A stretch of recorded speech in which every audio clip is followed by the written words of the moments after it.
Hi, my beautiful family. Welcome back to Mr. Peter Stories, a Sunday prayer for my family. Heavenly Father, on this sacred Sunday we gather in your presence with hearts both heavy and hopeful. Lord, we bring before you the pain that words can inflict, how casual cruelty can wound even the strongest spirit. We ask for your divine comfort for those among us feeling rejected, misunderstood, or falsely represented in this world. Grant us the strength to persevere when others question our worth or integrity. Father, we pray for discernment in this age of confusion when authenticity is challenged and imitation abounds. Help your children recognize truth amidst deception. For those who feel compelled to leave our community, we ask your blessing upon their journey. For those who remain faithful, we thank you for their steadfast hearts. Lord, transform our hurt into healing, our disappointment into determination, and our tears into testimony of your unfailing grace. In your most holy name we pray. Amen. And I am too much sad today. Few comments hurt me too much. One said, "I don't have enough time to listen to your long videos. You are shit, and I am going to unsubscribe." Another said my stories do not have the thrill and quality like before. Because everyone created channels with my name, people are thinking I am writing stories which are low-quality content. I want to make this clear. I have been writing for the last 30 years, and if someone is creating fake channels with my name and producing low-quality content, it doesn't mean he is Mr. Peter. Sorry again if I lecture you every day. Some family members will stay with me and others will leave. I pray for everyone. Let's start with love. The grand cathedral of St. Michael's stood magnificent against Charleston's azure sky, its stained glass windows casting kaleidoscope patterns across rows of expectant guests. Outside, Jade Collins drew a steadying breath, her fingers trembling around the manila envelope clutched to her chest. The contents inside had cost her nearly everything: her job at the Hamilton estate, her reputation, and possibly her future in this tightly knit coastal community. "Last chance to walk away," she whispered to herself, brushing a wayward strand of chestnut hair from her face. The cathedral bells chimed 3 times, signaling the ceremony's progression. Inside, Dr. Elijah Blackwood stood at the altar, his tall frame accentuated by an impeccably tailored tuxedo. His jawline remained tense, despite his practiced smile. From her position at the back of the cathedral, Jade could see the shadow of uncertainty in his eyes. The same doubt she'd witnessed during the 6 months she'd worked as event coordinator at his fiancée's family estate. Victoria Hamilton floated down the aisle in a cloud of French lace and family prestige, her porcelain features arranged in perfect bridal serenity. Only Jade knew the truth hidden beneath that practiced smile. Only Jade had discovered the whispered phone calls, the secret meetings, and finally the damning photographs that confirmed Victoria's ongoing affair with Elijah's cousin, along with their scheme to access the Blackwood family's historic coastal estate.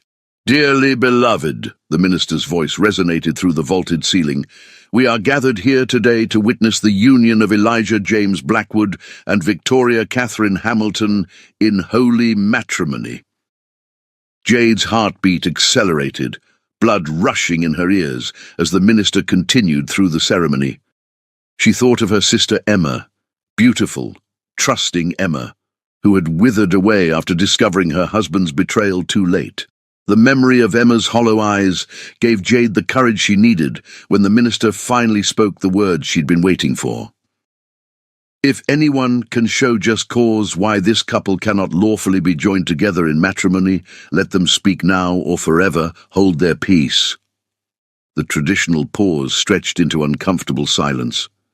Jade stepped forward from the shadows, her simple emerald dress a stark contrast to the pastel-clad wedding guests.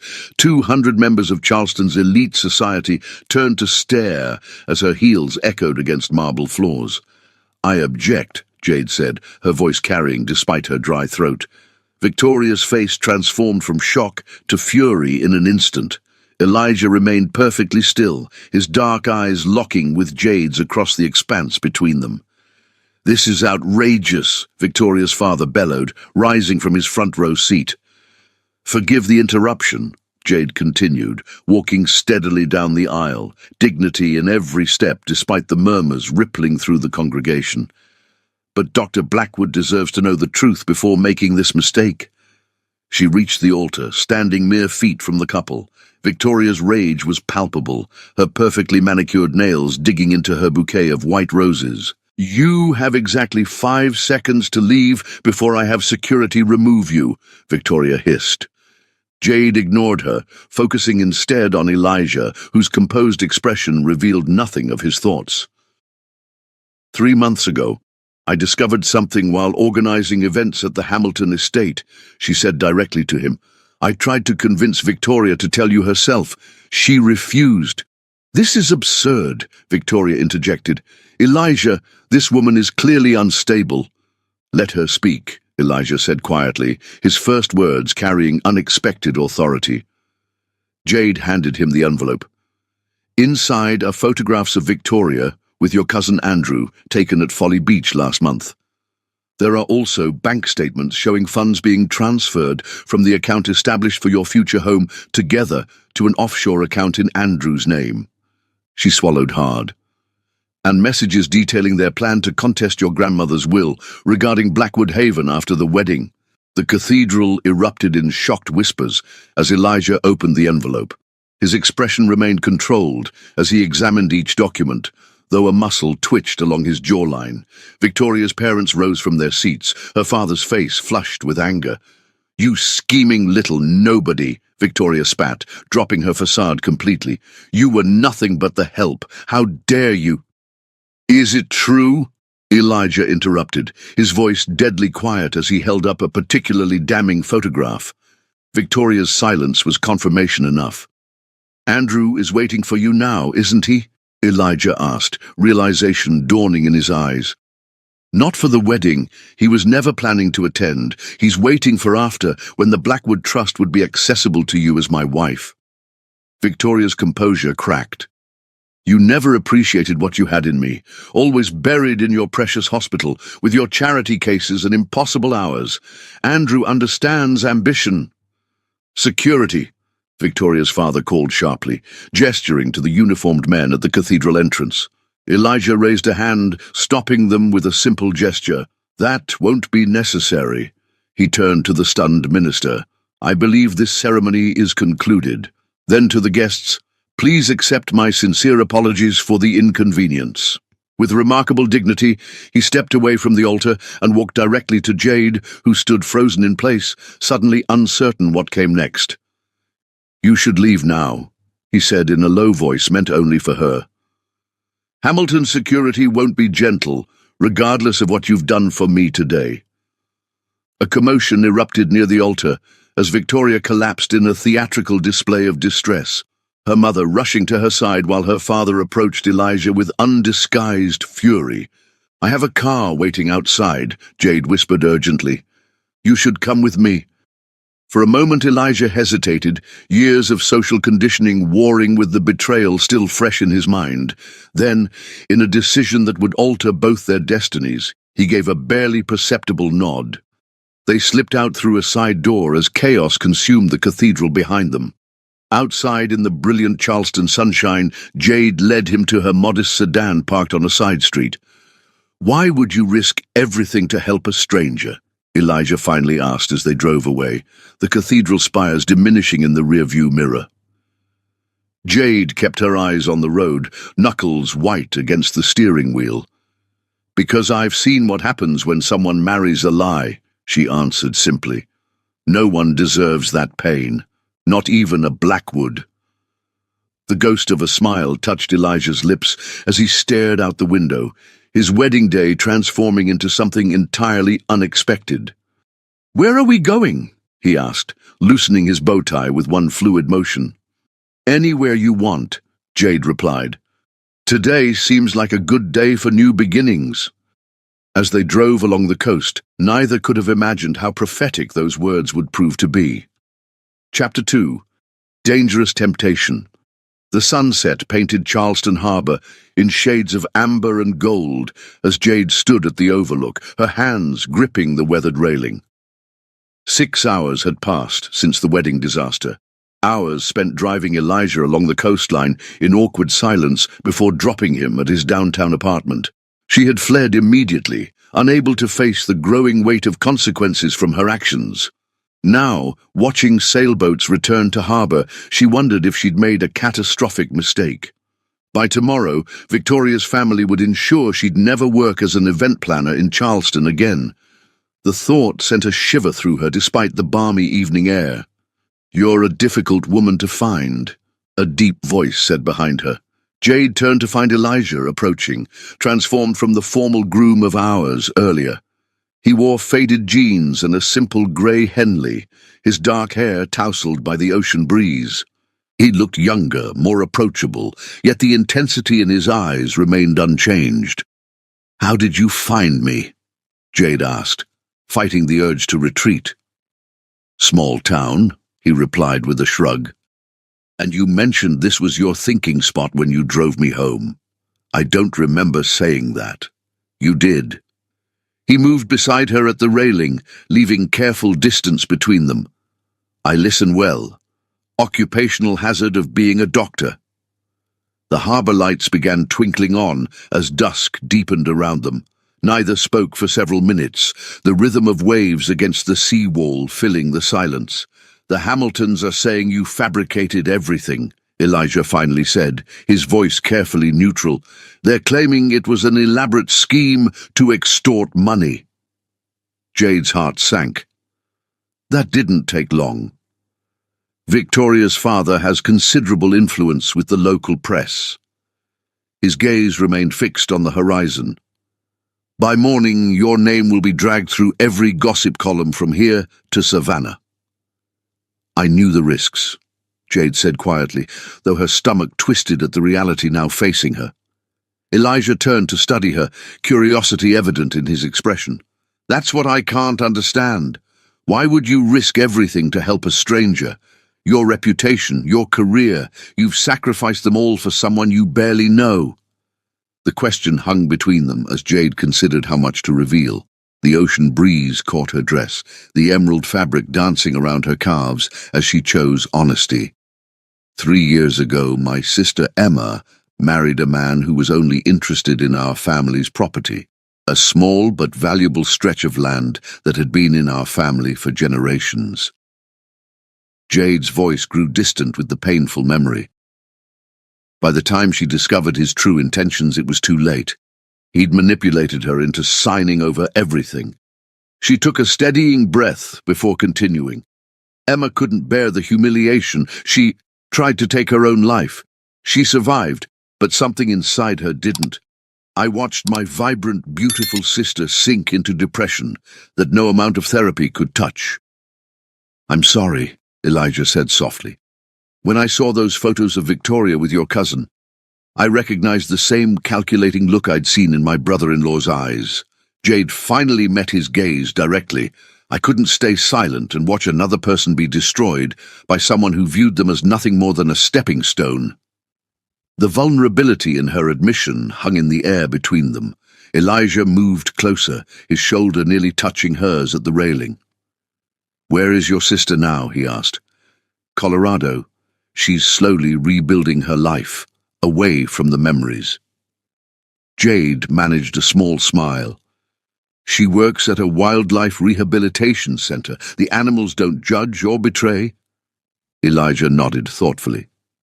"And your parents?" "Car accident when I was 20. Emma was 17.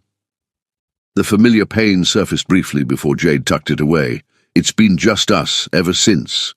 "You've carried a lot on your shoulders," he observed. Jade shrugged, uncomfortable with his perception. "Everyone has their burdens."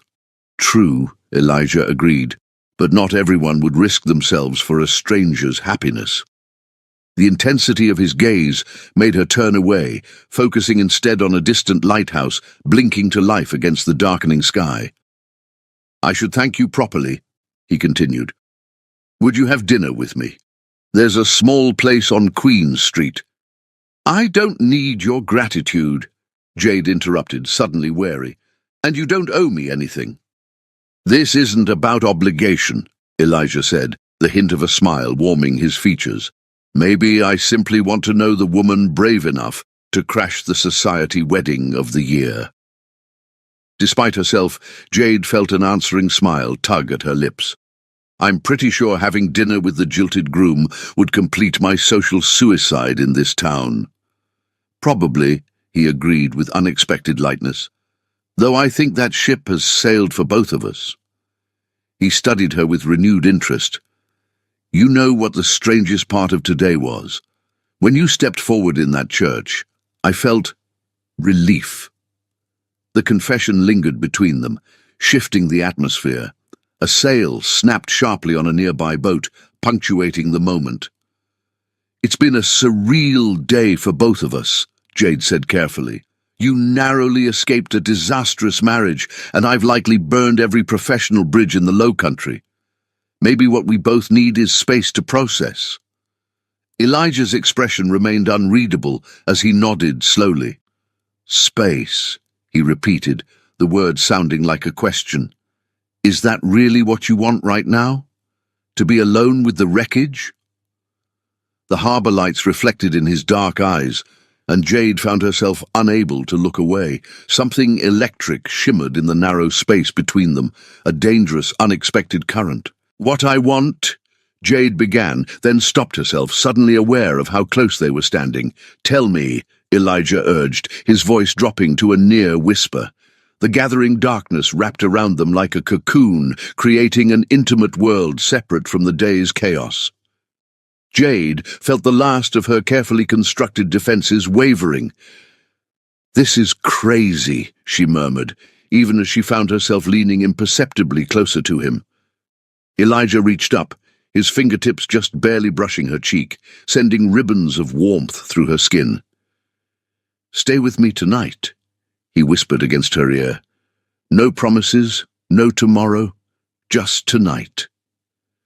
We're strangers, Jade protested weakly, even as her body betrayed her, responding to his proximity with a yearning that shocked her with its intensity. Are we? Elijah challenged softly. You know the truth of me when my fiancé of 2 years didn't. You saw what no one else bothered to see. His hand slipped to the small of her back, warm and steady against the thin fabric of her dress. Every rational thought in Jade's mind screamed caution, yet she couldn't deny the magnetic pull between them. This is madness, she breathed, even as her body leaned toward his, drawn by forces beyond her control. Sometimes madness is exactly what we need to feel alive again, he answered, his breath warm against her lips in the moment before they met hers. The kiss began tentatively, a question asked and answered in the gentle press of lips. Then hunger took over, months of Elijah's buried doubts and Jade's lonely strength dissolving in a surge of unexpected passion. His hands tangled in her hair as hers gripped the soft fabric of his shirt, both clinging to this inexplicable connection like survivors of a shipwreck. When they finally broke apart, breathing heavily, the harbour had fallen into full darkness, stars appearing one by one overhead. Reality hovered at the edges of their shared moment, waiting to intrude. Your car or mine? Elijah asked, his forehead resting against hers. Jade closed her eyes, knowing this was her last chance to make the sensible choice. Tomorrow would bring consequences, regrets, complications. The rational decision would be to walk away. Yours, she answered instead, choosing madness over reason for perhaps the first time in her responsible life. Let's take yours. As Elijah led her to his waiting car, his fingers intertwined with hers, Jade surrendered to the recklessness of the moment. Just this once, she would follow impulse rather than caution, desire rather than duty. Just this once, she would allow herself to fall. Chapter 3. Life-changing news. 6 weeks after the wedding that never was, Jade stood frozen in her bathroom, staring at 2 pink lines on the pregnancy test. Her hands trembled as she sank onto the edge of the bathtub, the small plastic stick representing a future she had never anticipated. This isn't happening, she whispered to her reflection. One night, They had shared just one night of passionate connection before dawn brought sobriety and caution rushing back. Jade had slipped away from Elijah's apartment as the first hints of sunrise painted the Charleston sky, leaving nothing but a hastily scrawled note. "Thank you for making me feel alive again. Some madness is best left as a beautiful memory. J." She hadn't seen or spoken to him since, though she'd heard plenty about him. Charleston thrived on gossip, and Dr. Elijah Blackwood's aborted wedding had provided weeks of speculation. Word had spread that he'd retreated to his family's isolated coastal property. The ringing of her cell phone startled her. The caller ID showed Charleston Medical Board, sending a spike of confusion through her. "Hello?" she answered cautiously. "This is Marjorie Winters, Secretary to the Charleston Medical Ethics Committee. We've been attempting to reach you regarding the complaint filed against Dr. Elijah Blackwood. As the primary witness named in the documentation, your statement is required for the upcoming hearing." "I'm sorry. What complaint?" "I haven't filed anything against Dr. Blackwood. The complaint was filed by Roger Hamilton, alleging Dr. Blackwood compromised patient care due to his relationship with you while you were employed at Hamilton Estate. The ethics hearing is scheduled for next Thursday." After ending the call, Jade sat in stunned silence. Victoria's father was clearly exacting revenge not just on her, but on Elijah as well. A threat to his medical license struck at the very core of his identity. Her hand moved unconsciously to her still flat abdomen. The situation had just become exponentially more complicated. The drive to Blackwood Haven took nearly an hour, following winding coastal roads. The grand Queen Anne-style home appeared as she rounded the final curve, its weathered blue clapboard and beautiful trim glowing in the late afternoon sun. Before she could knock, the door swung open to reveal Elijah, unshaven and noticeably thinner than when she'd last seen him. "Jade," he said, her name sounding like both a question and an answer. "I need to talk to you," she said simply. "The Medical Ethics Committee called me this morning.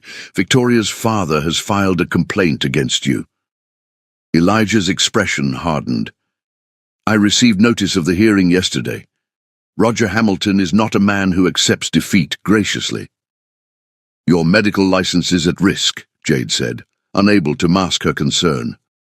"My reputation survived a spectacularly failed wedding," Elijah interrupted with unexpected lightness. "I suspect it will weather this storm as well." He studied her face carefully. "But something tells me you didn't drive all this way simply to warn me about Roger Hamilton's vendetta." The moment had arrived. "I'm pregnant," she said, the words hanging in the space between them. She watched as Elijah processed this information, his physician's composure giving nothing away except for a slight widening of his eyes. "You're certain?" he asked quietly. "I took 3 tests, all positive." Jade lifted her chin. "I don't expect anything from you. I simply felt you had the right to know, especially with everything else happening." Elijah leaned forward, elbows on his knees, his gaze never leaving hers. "And what are you planning to do?" "I'm keeping the baby," she replied without hesitation. For several long moments, Elijah remained silent. Then he stood abruptly, pacing toward the windows that framed the Atlantic horizon. "We should get married," he said finally. The words hit Jade like a physical blow. "What?" "Marriage would provide security for the child. My family name, financial stability." "I didn't come here for a proposal," Jade interrupted, rising to her feet, "especially not one based on obligation rather than feeling." "This isn't about obligation," Elijah countered, closing the distance between them. "This is about responsibility, about doing what's right for our child." "Our child," Jade repeated, the phrase sounding strange yet undeniable. "A child conceived during one night of what you yourself called madness. That's hardly a foundation for marriage." His eyes softened unexpectedly. "That night with you was the first time I felt anything real in years," he admitted quietly. "Perhaps that's worth building upon." Jade shook her head, fighting the pull she still felt toward him. I won't trap you in a loveless marriage. I've seen what that does to people. Then let's change that, Elijah said. Move in here. The East Wing has private quarters. You'd have your own space. We could take time to see if there's something between us worth nurturing. A sharp knock at the front door interrupted their standoff. Elijah returned moments later, his expression grim as he held out an official-looking envelope. Formal notice of the ethics hearing, he replied, scanning the document, and a temporary suspension of my hospital privileges pending the investigation. Jade felt the blood drain from her face. This is my fault. If I hadn't come to your wedding— No, Elijah said firmly. The fault lies with Victoria and her family. You saved me from a lifetime bound to their deceit. He moved closer, his gaze intense. We're connected now, Jade. Whether through circumstance or fate or our own recklessness, we're in this together. She felt the weight of his words, heavy with implications neither of them had anticipated 6 weeks ago. Outside, storm clouds gathered on the horizon, mirroring the uncertainty of their future. I need time, Jade finally said. This is all happening so fast. Elijah nodded, respecting her request, though tension remained evident in his posture. At least stay for dinner, he suggested. There's much we should discuss, regardless of what comes next. As thunder rumbled in the distance, Jade found herself accepting his invitation, knowing that every minute spent in Elijah's presence drew her deeper into a connection neither had sought, but neither could deny. Chapter 4. Emotional Battleground. Morning sickness was a misnomer, Jade decided as she leaned over the toilet for the third time that afternoon. She rinsed her mouth, catching her pale reflection in the mirror of her grandmother's bathroom. Just a stomach bug, Gran, Jade called when her grandmother inquired, the lie bitter on her tongue. She had yet to share her pregnancy news, fearing both disappointment and worry. Margaret Collins ran Collins Family Florists with unwavering dedication despite arthritis that gnarled her once nimble fingers. That's the third time this week you've been sick, Margaret observed when Jade emerged. When do you plan to tell me about the baby? Jade froze, shocked into silence by her grandmother's perception. I raised 2 daughters and helped with 3 grandchildren, Margaret explained. I recognized the signs. The shop bell tinkled as the door opened. Elijah himself stood in the entrance, carrying a wicker basket. I've brought some things that might help with morning sickness, he said, setting the basket on the counter, though I see I'm not sharing any news you don't already know. Margaret discreetly disappeared into the back room, leaving them alone. You didn't need to come all this way, Jade said, eyeing the basket warily. Apparently I did. Elijah moved closer, his clinical gaze assessing her pallor. You look exhausted. I made soup, Elijah said, opening the basket. I delivered twins at 3 this morning, then spent 2 hours making this because I couldn't stop thinking about you. Despite her determination to maintain emotional distance, Jade felt touched by his thoughtfulness. Their conversation was interrupted when Victoria Hamilton burst into the shop, her perfect appearance a stark contrast to the ugliness of her expression. So the rumors are true, she said, her voice sharp. How convenient that you found a replacement so quickly, Elijah. This is a private business, Victoria, Elijah replied, placing himself slightly between Victoria and Jade. Oh, I'm not staying, Victoria replied with venomous sweetness. I simply wanted to see what kind of woman spreads her legs for a man hours after ruining his wedding. That's enough, Elijah said, his voice carrying the authority that silenced interns at the hospital. Say another word, and I'll have a restraining order filed before sunset. Victoria's perfect features tightened with rage. When he gets bored playing savior to strays, don't say I didn't warn you. With that parting shot, she flounced out. Is that what I am? Jade asked quietly. A rejection of everything she represents. You are nothing like her, Elijah said with conviction. You risked everything to prevent a stranger from making a terrible mistake. Their moment was interrupted by a sharp cramp that caused Jade to gasp and curl forward. Elijah's medical training took over instantly, his hand steadying her as another spasm hit. "How long have you been having these pains?" he demanded. Without answering, Elijah lifted her into his arms, just as Margaret emerged from the back room. "She needs to get to the hospital," Elijah explained. "Spotting an early pregnancy can be normal, but these cramps need evaluation." At Charleston Memorial, Elijah's name opened doors immediately, despite his suspended status. Within minutes, Jade found herself in an examination room as a sonographer prepared an ultrasound. The room fell silent as they waited for the image to appear. Then, impossibly small but unmistakable, a fluttering pulse appeared. "Heartbeat is strong at 174 beats per minute," the sonographer announced, "consistent with 8 weeks gestation." Later, after Jade had been admitted for observation and her grandmother had gone to fetch overnight essentials, Elijah sat beside her hospital bed. "The bleeding should stop with rest," he explained, "but you'll need to take it easy for the next few weeks." "That's not really possible," Jade said gently. "The shop needs me, especially with Gran's arthritis getting worse." "Then let me help," he insisted. "Move into Blackwood Haven, at least temporarily." "You can't control everything with your medical degree," she said softly. "I'm not trying to control you," Elijah replied, vulnerability breaking through his composure. "I'm terrified of losing you both before I've had the chance to learn who you truly are." In that unguarded moment, something shifted between them. Something deeper than physical attraction or shared circumstance. 2 weeks, she finally agreed. "I'll stay at Blackwood Haven for 2 weeks while we get through the hearing and make sure the baby is stable." She held his gaze steadily. "But I need your word that you won't try to manage my life."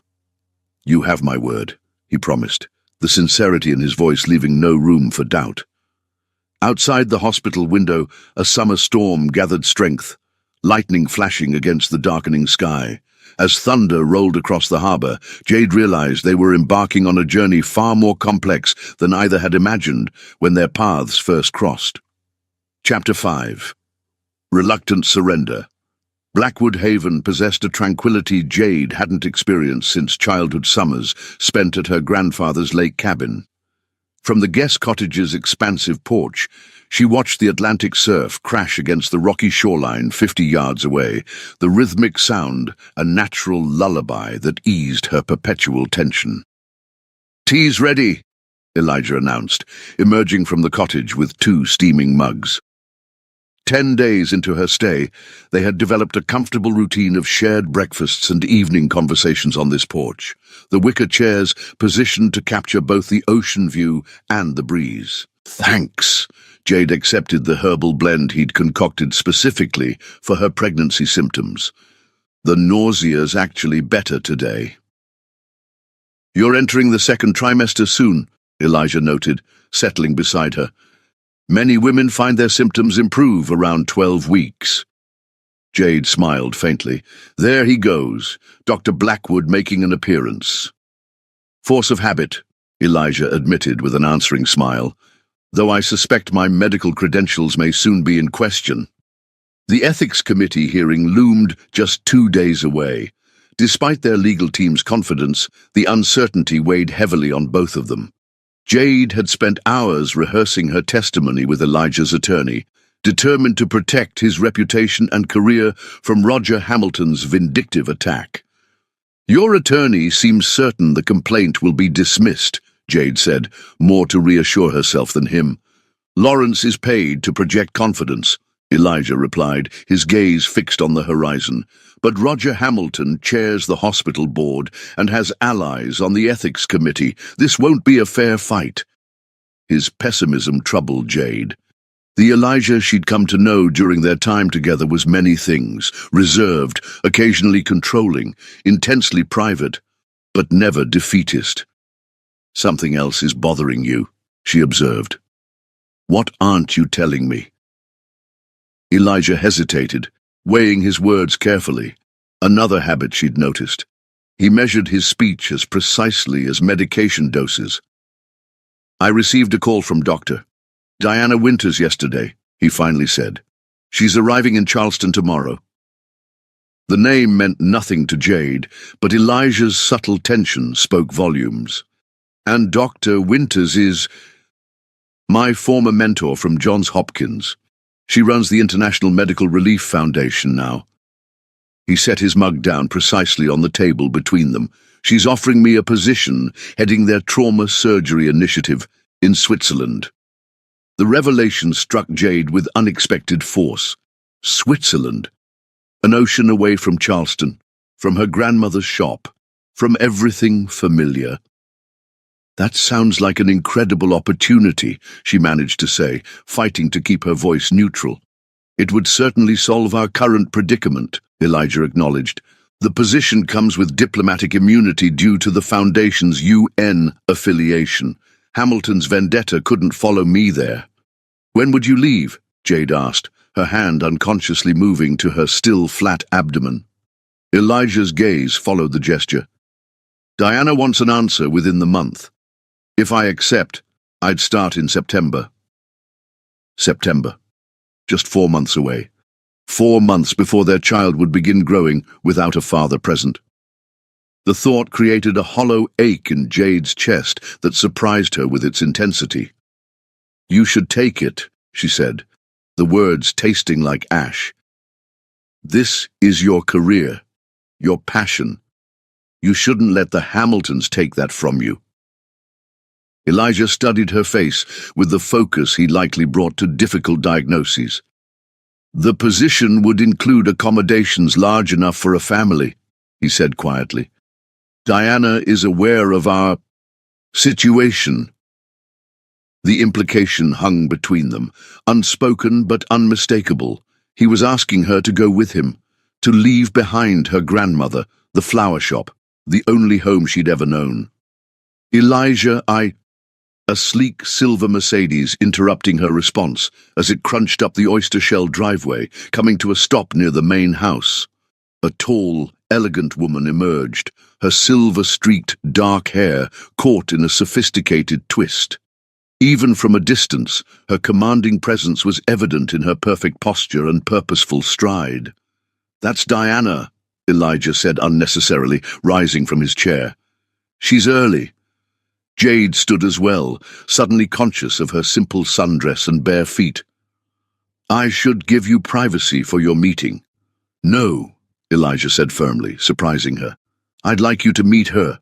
She's been an important part of my life. As they walked across the lawn toward the main house, Elijah briefly explained that Diana Winters had been chief of trauma surgery during his residency, becoming both mentor and friend. She had championed his career, nominating him for fellowships and research opportunities that had established his reputation in vascular trauma surgery. Elijah, Diana called warmly as they approached, extending her arms for an embrace that Elijah accepted with unusual demonstrativeness.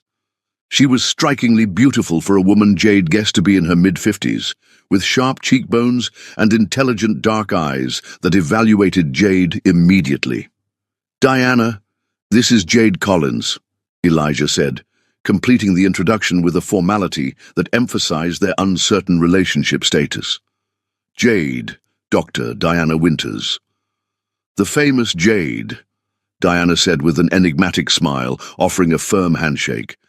I've heard quite a bit about you, though Elijah failed to mention how lovely you are. Her gracious words were accompanied by a penetrating assessment that made Jade feel transparent.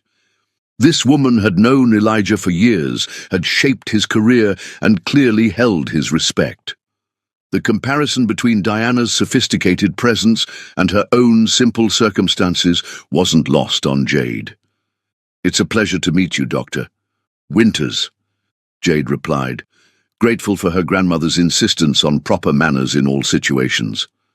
Elijah speaks very highly of you. Diana, please, the older woman corrected, and I hope we'll have time to get better acquainted during my stay. I'm quite interested in the woman who captured Elijah's attention so thoroughly that he's hesitating over the position we've discussed for years. The proprietary note in Diana's voice wasn't lost on Jade, nor was the subtle positioning that placed her closer to Elijah than strictly necessary for conversation. There was history here beyond professional mentorship, history that Diana clearly hadn't relegated entirely to the past. "Why don't we go inside?" Elijah suggested, seemingly oblivious to the undercurrents. "I can give you a tour of the renovations since you last visited." "Wonderful idea," Diana agreed, slipping her arm through Elijah's with practiced ease. "I've always adored Blackwood Haven, such a perfect blend of history and livability." As Jade followed them toward the main house, she couldn't help feeling like an intruder in a narrative that had been unfolding for years before her arrival. The easy familiarity between Elijah and Diana spoke of deep connection, of shared experiences and mutual understanding that Jade couldn't hope to match in the brief time she'd known him. The main house revealed another layer of Elijah's life she had yet to fully comprehend. While the guest cottage was comfortably appointed, the main residence was a showcase of old Southern wealth combined with impeccable taste. Original hardwood floors gleamed beneath Persian rugs. Family portraits dating back generations lined the central hallway, Blackwood ancestors staring down with the same intense dark eyes Elijah had inherited. "Your grandmother's touch is still evident everywhere," Diana observed as they entered the sun-drenched living room. "Though I see you finally updated the kitchen as you always threatened." "Practical necessity," Elijah replied with a smile. "I can't live on takeout forever." "You cook now?" Diana's surprise held affectionate amusement.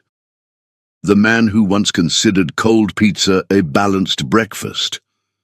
"He makes excellent soup," Jade offered, finding her voice, "and his tea blends have been a lifesaver during morning sickness." The reminder of Jade's pregnancy created a momentary silence. Diana recovered quickly, her smile professional but cooler. How thoughtful. Elijah has always excelled at caring for patients. The subtle relegation of Jade to patient status stung more than she wanted to admit. Before she could respond, Elijah's phone rang with the distinctive tone he used for medical calls. "Excuse me, I need to take this," he said after checking the display. "It's the hospital." As he stepped into another room, Jade found herself alone with Diana, the air between them charged with unspoken assessment. "Please, sit," Diana said, gesturing to the nearest armchair as she settled gracefully on the sofa. "Pregnancy is taxing enough without standing on ceremony." Jade perched on the chair's edge, unwilling to appear too comfortable in this house she didn't belong in. "Elijah mentioned you're offering him a position in Switzerland." "Yes, heading our trauma surgery initiative," Diana confirmed. "It's the culmination of everything we've worked towards since his residency. The foundation treats patients in conflict zones worldwide, develops trauma protocols, and trains local surgeons in advanced techniques." Pride colored her voice. Elijah would transform countless lives with his skills. "It sounds perfect for him," Jade acknowledged, the knot in her chest tightening. "His commitment to medicine is extraordinary." Diana studied her thoughtfully. "May I speak candidly, Jade?" "Please do." "I've known Elijah for over 12 years. I've seen him perform miracles in the operating room, work 36-hour shifts without complaint, and push through physical exhaustion that would destroy lesser surgeons." Diana leaned forward slightly. "What I've never seen is Elijah Blackwood make an impulsive decision, until you." The observation wasn't accusatory, merely stating facts as Diana saw them. Jade remained silent, allowing her to continue. "This situation with the Hamiltons will eventually resolve itself. Elijah's reputation can weather temporary scandal." Diana's gaze was direct and unflinching. "But a child, a hasty marriage born of obligation rather than compatibility, those are permanent life alterations that could derail the exceptional career he's built." "I've never asked Elijah for marriage," Jade said quietly, "or for anything else." "Perhaps not directly," Diana conceded, "but your very presence here creates expectations. Elijah is, above all else, a man who believes in responsibility and duty. She softened her approach slightly. I'm not questioning your character, Jade. I'm simply concerned that both of you are making life-altering decisions under duress. Before Jade could respond, Elijah returned, his expression troubled. Everything all right? Diana asked, all warmth again. The Ethics Committee has moved up the hearing to tomorrow morning, he said. Apparently, Roger Hamilton has a conflict with the original date. The news sent a spike of anxiety through Jade. One day less to prepare, one day less to calm her nerves. Convenient timing, Diana observed with evident disapproval. Well, I'll certainly adjust my plans to attend as a character witness. My credentials should carry some weight with the committee. Relief softened Elijah's features. Thank you, Diana. That could make a significant difference. Of course, darling. What are old friends for? Diana rose smoothly. Now, I should check into my hotel and let you both prepare for tomorrow. Jade, it was lovely meeting you. Her smile was professional but calculating. I look forward to getting to know you better during my stay. As Diana departed in her sleek Mercedes, Jade remained on the porch, watching until the car disappeared down the winding drive. The conversation had left her unsettled, questioning her place in Elijah's life and future. She means well, Elijah said, appearing beside her. Diana can be intimidating, but she's been an invaluable ally throughout my career. She cares about you, Jade observed neutrally. More than professionally, I think. Elijah looked genuinely surprised by the suggestion. Diana and I have history, but not the kind you're implying. Are you certain she feels the same way? Jade asked quietly. Before Elijah could answer, a sudden dizziness swept over Jade, causing her to sway. Elijah's arms were around her instantly, supporting her with gentle strength. Let's get you back to the cottage, he said, concern replacing all other considerations. You need to rest before tomorrow. As they walked slowly across the lawn, Jade leaned into his support more than she wanted to admit. The confrontation with Diana had drained her limited energy, leaving her questioning everything about her tenuous position in Elijah's life. Later that evening, as they sat on the cottage porch, watching stars emerge over the Atlantic, Jade finally gathered courage to address what had been lingering between them. I can't go to Switzerland with you, she said quietly. My grandmother needs me. The shop has been in our family for generations. I can't abandon that legacy. Elijah was silent for a long moment, his profile illuminated by moonlight as he gazed out at the ocean. And our child? He finally asked. What legacy will they have if we're separated by an ocean? We can find a way to make it work, Jade insisted, though uncertainty colored her voice. Many families manage with parents in different locations. Is that what you want for our child? Weekend visits and holiday arrangements? The edge in Elijah's voice revealed frustration he rarely displayed. Because that's not what I want, Jade. Not at all. What do you want, Elijah? She challenged gently, beyond fulfilling your sense of obligation. He turned to face her directly, moonlight catching the intensity in his dark eyes. I want to know what might exist between us beyond that one night. I want the chance to build something real with you and our child. The raw honesty in his voice stripped away pretense. But your career, my career has been my entire identity for so long, Elijah interrupted. Perhaps too long. He reached across the space between them, taking her hand in his. I understand feeling responsible for everyone, he said, echoing the burden he'd clearly recognized in her. I just never imagined finding someone who might share that burden. The simple truth of his statement resonated deeply with Jade. Throughout her life, caring for Emma after their parents' deaths, supporting her grandmother as age limited her capabilities, even intervening at Elijah's wedding, she had shouldered responsibility alone. The possibility of sharing that weight, of having a true partner, was both terrifying and tantalizing. I can't promise you anything, she said honestly. I'm still getting to know you, still trying to understand what exists between us, beyond circumstance and attraction. I'm not asking for promises, Elijah replied. Just time. Time to discover if what we feel might grow into something worth building a future around. As ocean waves crashed rhythmically against the shore below them, Jade recognized that she stood at a crossroads. Diana's warning echoed in her mind, cautioning against impulsive decisions. Yet somewhere beyond caution lay the possibility of connection she had never allowed herself to imagine. One day at a time, she finally agreed, her fingers tightening around his. Starting with getting through tomorrow's hearing. Elijah's answering smile held both relief and tentative hope. One day at a time, he repeated, the phrase a contract neither took lightly. As stars wheeled overhead and waves continued their ancient rhythm against the shore, Jade felt something shift within her, a reluctant surrender to possibility after a lifetime of careful restraint. Whatever tomorrow brought, they would face it not as strangers thrust together by circumstance, but as two people cautiously exploring the unexpected connection that had begun on a summer afternoon in St. Michael's Cathedral. Chapter 6. Family Wounds. The Charleston Medical Board's hearing room possessed all the warmth of a mausoleum. Jade sat rigid on an uncomfortable wooden bench, watching 7 committee members file in with solemn expressions. Beside her, Elijah maintained perfect composure, though the slight tension in his jaw betrayed his concern.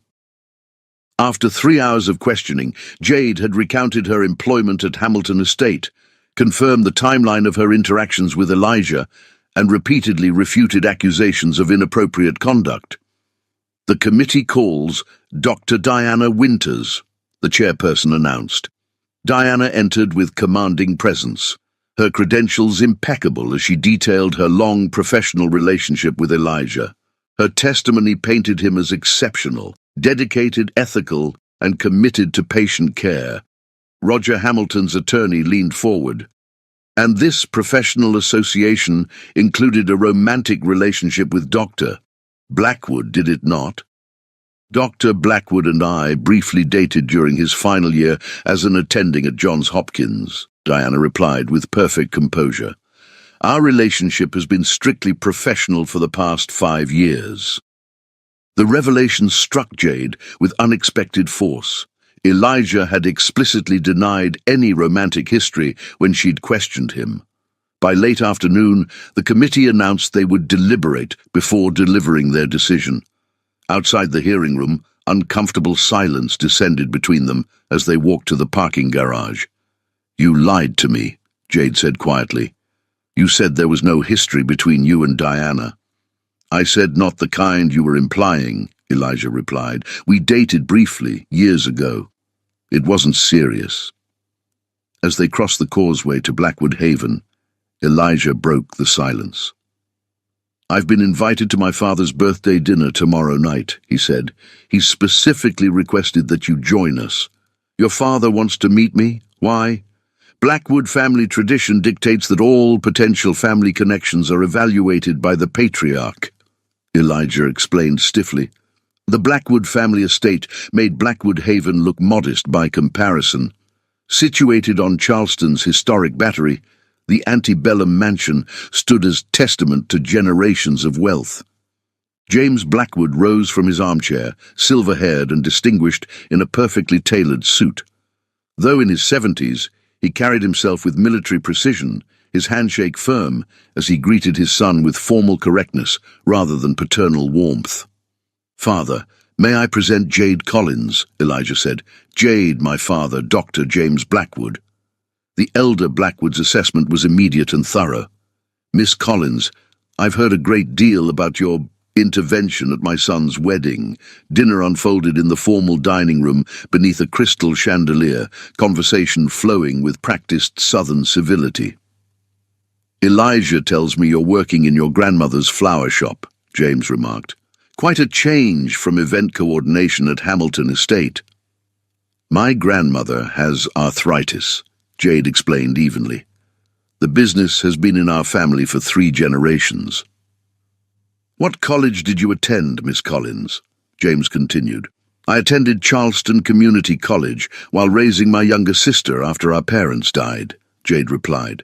I've been taking night courses in business administration for the past 2 years. Miss Collins essentially raised her sister from the age of 17, Elijah interjected, a defensive edge entering his voice, while maintaining their household and working full-time. James offered a thin smile, resourceful, though hardly the background one might expect for a Blackwood connection. Speaking of the future, James continued smoothly, Diana tells me you've been offered the directorship in Switzerland, Elijah. An extraordinary opportunity. I haven't made a decision yet, Elijah replied carefully. What's to decide? James asked with subtle sharpness. Unless something has complicated your professional priorities. His gaze flickered meaningfully toward Jade. Before Elijah could respond, a staff member approached with an envelope on a silver tray. The Ethics Committee has reached a decision, Elijah announced after reading the message.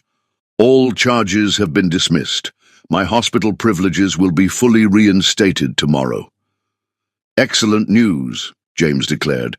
A Blackwood vindicated as expected, though I hope this experience teaches you to be more judicious in your associations. The subtle condemnation pushed Elijah beyond his careful restraint. My association with Jade prevented me from entering a fraudulent marriage, he said, steel entering his voice. Victoria Hamilton was involved with my cousin Andrew and planned to contest grandmother's will. Jade discovered their scheme and risked her reputation to warn me. Victoria Hamilton comes from one of Charleston's finest families, James countered dismissively. That's enough, Elijah said sharply. Jade gave up her position, her professional reputation, and risked legal retaliation from the Hamiltons to prevent me from making a catastrophic mistake. The elder Blackwood's expression grew increasingly cold, and now finds herself conveniently carrying the Blackwood heir. How remarkably fortunate. Elijah rose to his feet, napkin thrown aside with uncharacteristic loss of control. Jade gave up college to raise her brother after their parents died in an accident, he declared, voice resonating with suppressed fury. She works 16-hour days at her grandmother's shop while taking night classes. She has more integrity than anyone in this room, myself included. The drive back to Blackwood Haven passed in charged silence. When they finally arrived, Elijah led Jade to the porch overlooking the ocean. I apologize for my father, Elijah finally said. That went exactly as badly as I feared it might. Why did you defend me that way? Jade asked quietly. You've never spoken to your father like that before, have you? Elijah considered the question. Because for the first time, he answered slowly, I found myself fighting for what matters, not what looks proper. The simple truth in his words created a shift between them. For weeks, Jade had questioned Elijah's motives, assuming his interest stemmed primarily from obligation. His defense tonight had revealed something deeper, a genuine appreciation of her character. Your father will never approve of me, she said, stating the obvious. Probably not, Elijah agreed with surprising lightness, though Aunt Catherine clearly adores you already. As the moon traced its path across the star-filled sky, Jade felt another barrier dissolve between them, not through passion or circumstance this time, but through honest recognition of the wounds they each carried from their pasts and the healing they might find together. Chapter 7. Healing Touch. 3 weeks after the disastrous dinner with Elijah's father, Jade had settled into an unexpected rhythm at Blackwood Haven. What had begun as a temporary arrangement during her pregnancy complications had gradually evolved into something resembling domestic partnership. Mornings found them sharing breakfast on the cottage porch, evenings often spent in comfortable conversation as waves crashed against the rocky shore below. With his hospital privileges restored, Elijah had returned to surgery, often arriving home with the focused intensity that accompanied challenging cases. Jade had learned to recognize when he needed silence to process the day's events and when conversation would help untangle his thoughts. One rainy afternoon, restless from confinement and bored with reading, Jade wandered through the main house's rarely used third floor. In a dust-covered storage room, she discovered a collection of art supplies, quality brushes, unopened paints, and several blank canvases. "They were my grandmother's," Elijah explained when he found her examining the treasures. "She painted seascapes that captured the coast's many moods." "May I?" Jade asked, fingers already itching to hold a brush after years without indulging her artistic side. Elijah's surprised smile revealed a boyish quality rarely glimpsed beneath his professional reserve. "Of course, though we can do better than this dusty attic." 2 days later, Jade returned from visiting her grandmother to find the main house's sunroom transformed. The wicker furniture had been replaced with an easel and art table, positioned to capture perfect north light. Supplies arranged with surgical precision awaited her touch, brushes from sable to bristle, paints in every conceivable hue, canvases of varying sizes. "You did all this?" Jade asked, stunned by the thoughtfulness of the gesture. "The room was wasted on occasional reading," Elijah replied, with attempted nonchalance, though his eyes revealed he understood the significance of his gift. "Your grandmother mentioned you studied art before your parents' accident." Tears threatened as Jade ran her fingers over the pristine supplies. "My grandmother always said I'd never find a man who saw beyond my practicality to my passion," she admitted, brushing moisture from her eyes. "I see all of you," Elijah said simply, fingers lightly tracing her cheek. "Everything you hide from the world." The moment held something profound. Recognition beyond physical attraction or shared circumstance. Jade found herself leaning toward him, her body responding to the magnetic pull that had existed since their first meeting. Their second kiss happened naturally, acknowledgement of feelings neither had expected to discover. Unlike the desperate passion of their first night together, this connection carried tender exploration, the beginning of something built on understanding rather than impulse. A week later, Jade stood at the sunroom easel, utterly absorbed in capturing the approaching storm on canvas. Weather alerts had been blaring all morning as Hurricane Celeste, strengthened offshore, projected to make landfall south of Charleston by evening. "You should be resting," Elijah observed from the doorway, medical bag in hand. "I'm fine," Jade replied without breaking concentration, adding angry brushstrokes to represent churning waves. "The baby's been active all morning." "I've been called to the hospital to help with emergency preparations," Elijah said reluctantly. "I shouldn't be gone more than a few hours." "Go," Jade encouraged. "I've survived hurricanes before. I'll stay in the cottage. It weathered Hugo without a scratch, according to your housekeeper." Despite her reassurances, Elijah insisted on showing her the emergency generator, satellite phone, and fully stocked safe room in the main house's basement before departing. His protective instincts, once smothering, now felt comforting as her pregnancy progressed. The storm intensified faster than predicted. By late afternoon, rain lashed the windows with frightening force as wind howled around the cottage eaves. Jade paced uneasily, one hand pressed against her growing belly while watching trees bend horizontally in the punishing gale. When sharp cramping doubled her over mid-step, fear replaced discomfort. A warm wetness between her thighs confirmed her worst fears. Blood, bright red against her pale clothing. The landline was already dead. Her cell phone showed no service as the storm interfered with transmission. The quarter-mile to the main house might as well have been miles in the sideways rain and debris-filled wind. Another cramp seized her, stronger than the first. Jade forced herself to breathe through the pain, mentally calculating her options.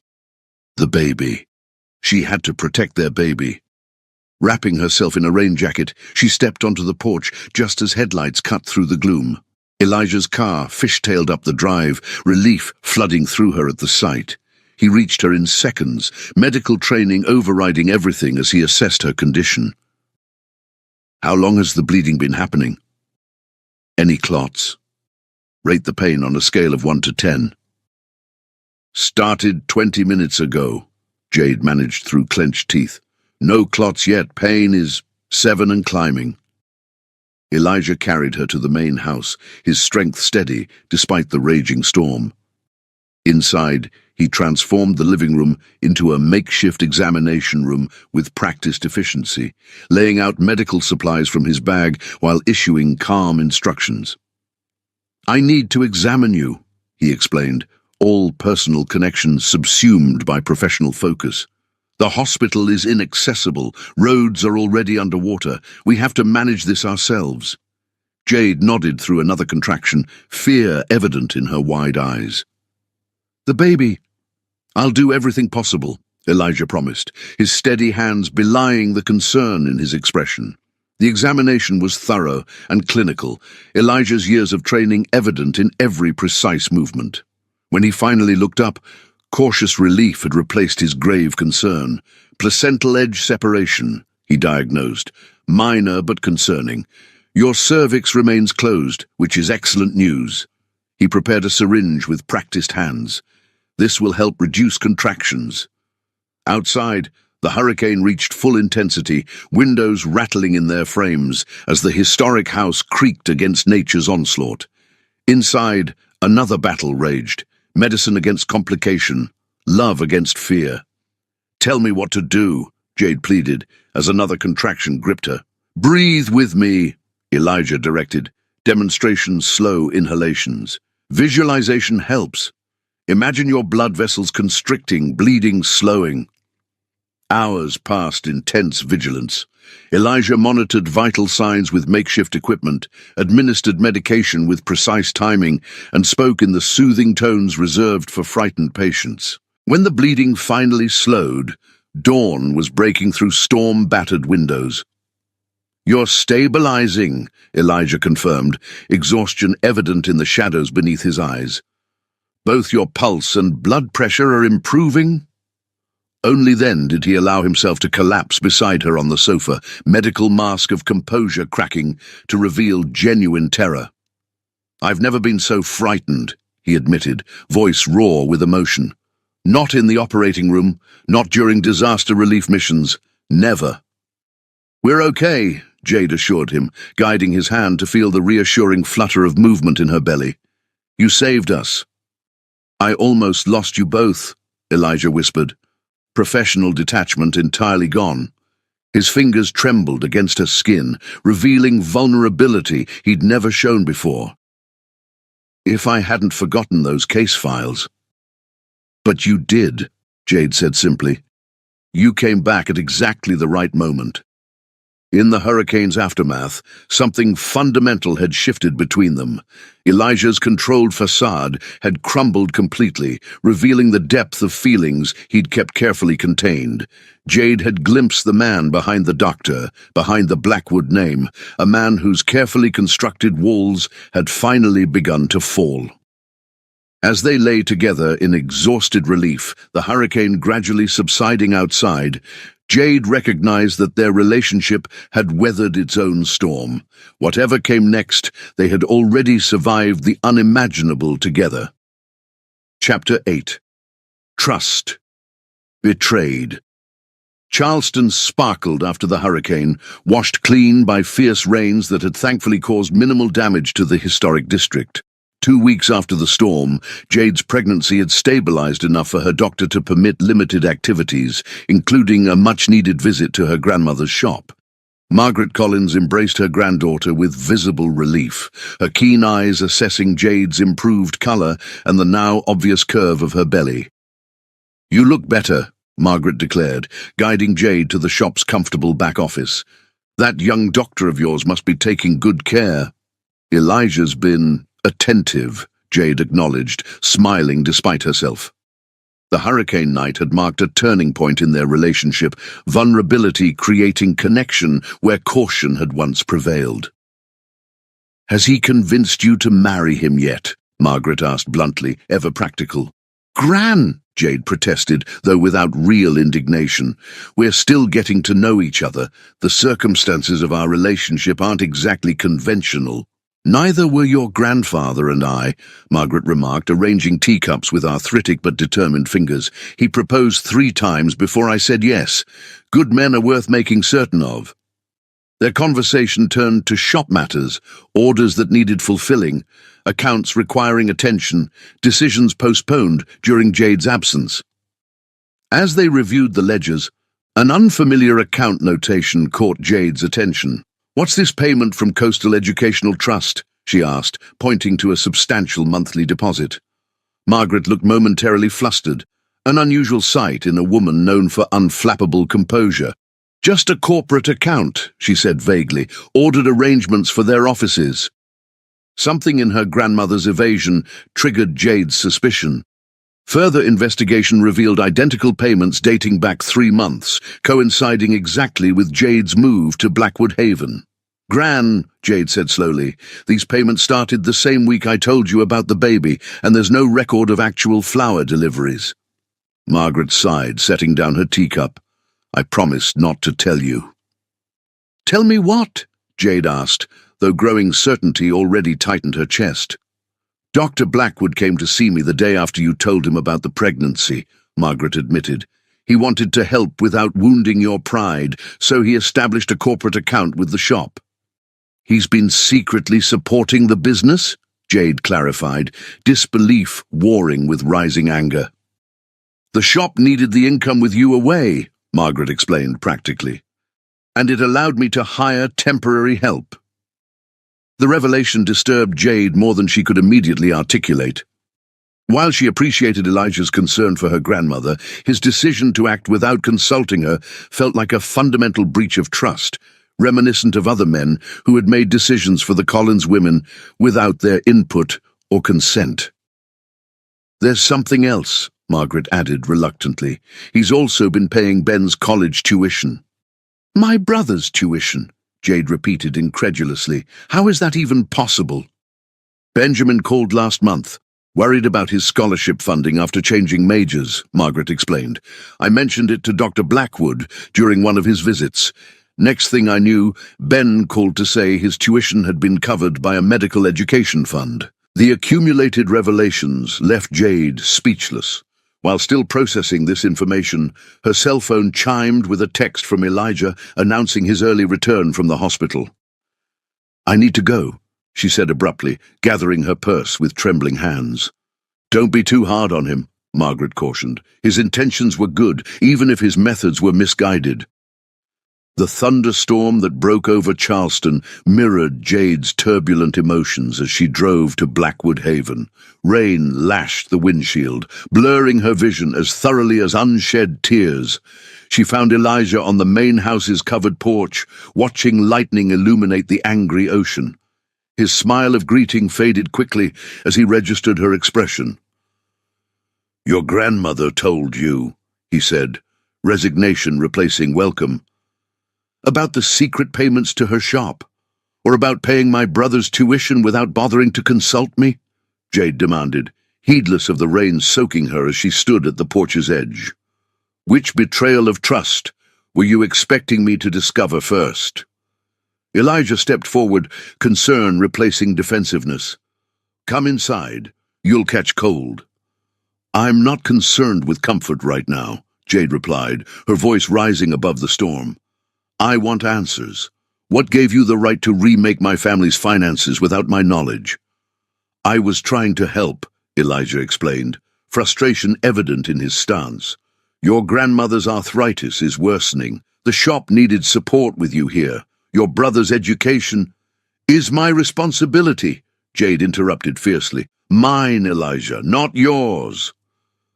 Lightning cracked overhead, momentarily illuminating the garden in stark relief. Neither moved as thunder followed, the storm intensifying around them. "Do you think your wealth gives you the right to remake my life?" she demanded, rain plastering her hair to her face. "To decide what my family needs without including me in those decisions?" "I did it because I couldn't bear watching you sacrifice everything," Elijah answered, rain disguising the moisture in his eyes. Not because I expected anything in return. His sincerity only intensified Jade's frustration. How do I trust anything between us when you make these decisions without me? She asked, heartbreak evident beneath her anger. When you decide what's best for my family, as if I'm incapable of managing our lives. That wasn't my intention, Elijah protested, moving closer despite her rigid posture. I just wanted to ease your burdens. By undermining my independence? Jade countered. By making financial decisions that should have been ours to make together if we're truly building something here? The rain had soaked them both now, neither willing to retreat from this crucial confrontation. Lightning illuminated the raw emotion on Elijah's face as he struggled to articulate feelings that clearly didn't come naturally to him. Control is the only way I've known to protect people, he admitted finally, the confession visibly difficult. But you're teaching me there are things I can't fix or manage, including your heart. The simple truth of his statement penetrated Jade's anger, revealing the wounded boy beneath the controlled doctor, a child who had learned that perfect management of circumstances was the only protection against pain. This isn't about your ability to provide, she explained more gently. It's about partnership, about facing challenges together rather than you silently solving what you perceive as my problems. Elijah nodded slowly, understanding dawning in his expression. I've spent my entire life learning to fix situations, he acknowledged. Patients, cases, family crises, all problems to solve rather than experiences to share. And I've spent my life fiercely guarding my independence, Jade admitted, her own revelation equally important. Refusing help even when it's offered with genuine care. The rain gentled around them as the worst of the storm passed, leaving them standing in the soft aftermath. Elijah extended his hand across the space between them, a gesture of reconciliation and understanding. I promise to consult you before making decisions that affect your family, he said with evident sincerity. No more unilateral solutions, no matter how well-intentioned. Jade hesitated briefly before accepting his outstretched hand. And I'll try to accept help when it's offered from love rather than control, she conceded. Though I reserve the right to say no without explanation. Accepted, Elijah agreed, drawing her carefully closer, though I reserve the right to occasionally be stubborn about safety matters related to you and the baby. The compromise brought a reluctant smile to Jade's lips. Doctor's prerogative? Father's concern, Elijah corrected gently, his hand moving to rest against her rounded abdomen. The intimate gesture bridged the final distance between them. As rain dripped from the porch ceiling, they stood together in mutual understanding that transcended their conflict. Two independent people learning the delicate balance of partnership, one difficult conversation at a time. We should get you into dry clothes, Elijah suggested, professional concern returning as he noticed her shiver. Jade nodded, allowing him to guide her inside. The storm had cleared more than the humid Charleston air. It had washed away pretenses between them, revealing deeper understanding of the wounds each carried and the healing they might find together. Chapter 9. Breaking Walls. 7 months into her pregnancy, Jade waddled rather than walked through Blackwood Haven, one hand supporting her lower back as she navigated the sunlit hallway. The baby, already active, seemed determined to train for Olympic gymnastics during her 3rd trimester. Settle down in there, she murmured, rubbing gentle circles over a particularly forceful kick. Your father needs to sleep sometime. She smiled at the thought of Elijah's fascination with every movement, his medical knowledge enhancing rather than diminishing his wonder at their growing child. Their relationship had deepened since the thunderstorm confrontation, honesty replacing caution in their daily interactions. Inside Elijah's study, she discovered an official-looking envelope from the International Medical Relief Foundation, addressed in Diana Winter's distinctive handwriting. Though respecting his privacy had become natural, the return address caught her attention. Diana's persistent communications regarding the Switzerland position had become a subtle source of tension. Jade found Elijah in the kitchen, where he'd recently discovered an unexpected talent for baking. Flour dusted his usually impeccable appearance as he measured ingredients with surgical precision. "There's another letter from Diana," Jade said, offering the envelope without preamble. Elijah accepted it with noticeable reluctance, setting aside his project to open the correspondence. His expression remained carefully neutral as he scanned the contents. "The foundation board requires my final decision by Friday," he explained, folding the letter precisely. "Diana has extended the deadline twice already." "You've been avoiding making this decision for months," Jade observed. "Why?" Elijah returned to his baking, focused seemingly on the precise measurement of vanilla extract. "The timing isn't right with the baby coming." "The position includes family accommodations," Jade reminded him, echoing information he'd shared months earlier, "and Switzerland has excellent medical care." "It's not that simple," Elijah replied, his controlled movements betraying underlying tension. "Then explain it to me," Jade urged, resting against the counter as her back protested standing. "Help me understand why you'd reject the position you've apparently worked toward for years." Elijah's precise movements faltered, hands stilling over the half-mixed batter. Something in Jade's persistent questioning had finally broken through his careful composure. "Because it wasn't my dream," he admitted, the confession visibly difficult. "It was my father's vision for my career, Diana's plan for our professional partnership, never truly mine." The simple truth created profound silence between them. Jade waited, sensing more beneath this initial revelation. "I've spent my entire life following carefully constructed expectations," Elijah continued, abandoning the pretense of baking. "The perfect Blackwood heir, the brilliant surgical resident, the promising research fellow. Each step predetermined, each achievement immediately overshadowed by the next required advancement." "What do you want?" Jade asked quietly. "Beyond others' expectations." The question seemed to startle him, as if no one had ever posed it quite so directly. "I want to practice medicine that matters," he answered slowly, discovering his truth as he spoke it. "Not research in sterile labs or presentations at international conferences, but direct patient care where it's most needed." "Which doesn't require moving to Switzerland," Jade concluded, understanding dawning. "No," Elijah agreed, meeting her gaze directly. "The Foundation does important work, but primarily through research and policy. I've done that. I'm more effective in the operating room than the conference hall." Another piece of the puzzle clicked into place for Jade. "Is that why you specialized in trauma surgery?